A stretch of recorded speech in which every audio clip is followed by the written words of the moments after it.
So here in Genesis 1 and Genesis 2, there is a portrayal of Yahweh, the covenant God, who reveals himself to Moses, whom Moses understands is the same covenant God. He uses the name Yahweh here in Genesis chapter 2, is the same covenant, gracious, generous God who has come in creation seeking fellowship with Adam and Eve. It's a very interesting thing. In these verses at the beginning of Genesis chapter 3, Satan never calls God Yahweh.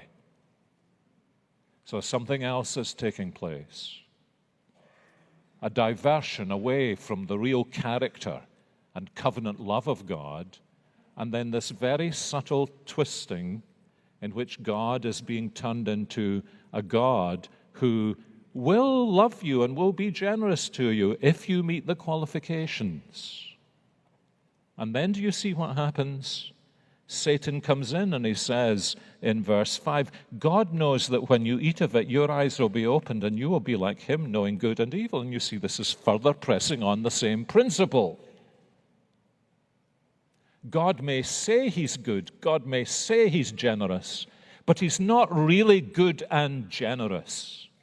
He's demeaning your life. He's spoiling your life. He doesn't want you to be like him. He wants to keep you in your place until you've done enough to earn his pleasure. There are fathers like that, aren't there? I've heard them in restaurants. I've seen them in life. I will love you if. And such a child never grows to love his father. Now, why this is so important is because of what it produces in Eve. And it's very important to notice what it produces.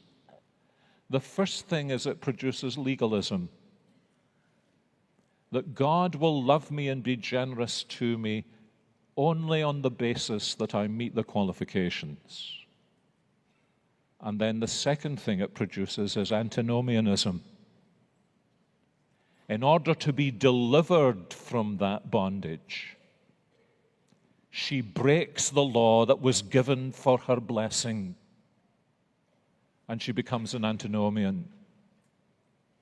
And there is then put into the spiritual DNA of the whole human race exactly the same reality of a spirit of legalism in relationship to God and, yes, in relationship to his gospel, to which people will inevitably respond in one of two ways, either by seeking to pursue the legalism and do enough to earn his pleasure, or to seek the blessing by breaking his commandments.